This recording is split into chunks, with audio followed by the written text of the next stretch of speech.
Dear friends, if you are preparing for the Public Administration Optional for UPSC Mains 2025, you know how tricky it has become to score marks in PubAd Optional in the last decade.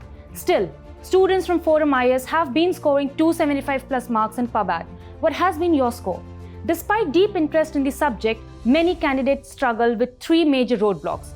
Score plateau. Despite consistent efforts, some students find themselves unable to break the 240 to 250 mark barrier. Time constraints.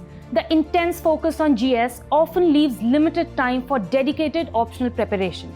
And lack of differentiation.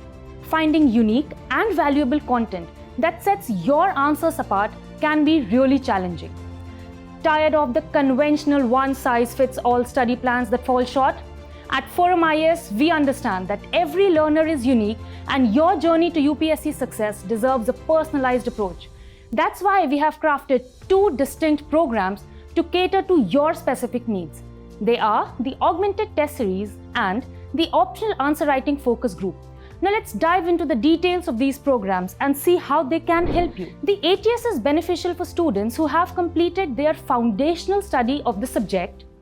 These tests mirror the exam-like environment, challenging nature of public administration. Expert evaluation and targeted feedback mechanism is there for constant improvement. Value addition via case studies is there in post-test discussions. In OAWFG, the 36-part test series covers entire syllabus in manageable chunks. Practice with 3 to 5 questions every day to gauge your understanding. Benefit from in-depth discussions that clarify your concepts and introduce valuable insights. Also, dedicated mentorship by faculty is available with both the programs. They will help you understand feedback, clear roadblocks, and clear your doubts, keeping you oriented on your goal. So start early, join today to have a disciplined, differentiated, and consolidated preparation.